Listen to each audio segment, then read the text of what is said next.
അത് വീണ്ടും വീണ്ടും നിങ്ങളെ പിടിച്ചു വലിച്ചുകൊണ്ടിരിക്കും. ഈ മനസ്സ് പകുതിയില്ലാതായവരാണ് ആൾ ദൈവങ്ങൾ. അവരുടെ ലക്ഷ്യം പണവും പ്രശസ്തിയുമാണ്. മനസ്സ് പകുതിയില്ലാതായി കഴിഞ്ഞാൽ ആൾ ദൈവമായി മാറി. മനസ്സ് പകുതി ഇല്ലാതായി കഴിഞ്ഞാൽ, അതായത് ഇമോഷണൽ ആയിട്ടുള്ള വികാരങ്ങളെ നിരീക്ഷിക്കാൻ കഴിഞ്ഞു കഴിഞ്ഞാൽ അവരാണ് ആൾ ദൈവങ്ങൾ. അവരുടെ ലക്ഷ്യം പണവും പ്രശസ്തിയുമാണ്.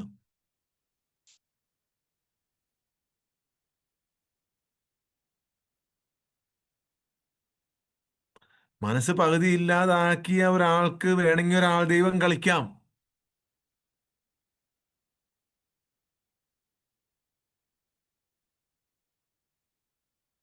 അവരപ്പോഴും അവർക്ക് അവിടെ പണവും പ്രശസ്തിയും ലക്ഷ്യമാണ്.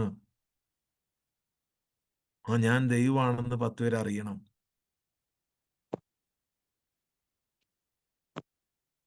അവിടെയുണ്ട് അവരെ പിടിക്കുന്ന ഒരു പിടുത്തമുണ്ട്.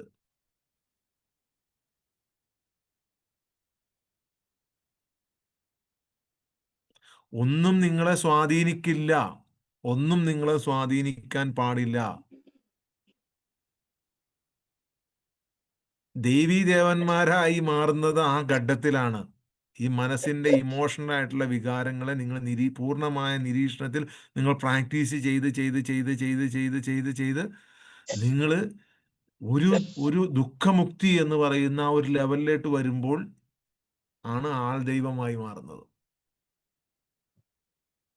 അവരതിനെ എസ്റ്റാബ്ലിഷ് ചെയ്യാണ്. പിന്നെ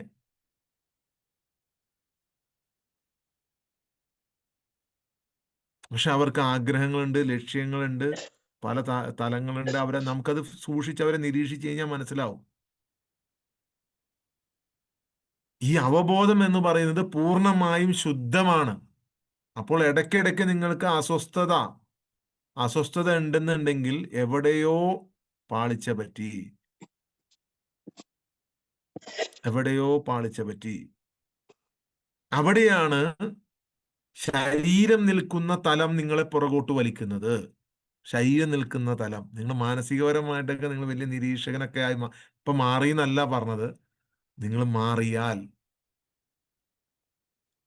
പൂർണ്ണമായും മാറിക്കഴിഞ്ഞാൽ നിങ്ങളെ പുറകോട്ട് വിളിക്കും. അവിടെയാണ് ചില ആൾക്കാർ ഇപ്പോഴും വേദന മാറിയിട്ടില്ല എന്ന് പറയുന്നത് കേട്ടിട്ടില്ലേ? അവര് അതിനെ പിടിച്ചു വച്ചുകൊണ്ടിരിക്കുകയാണ്.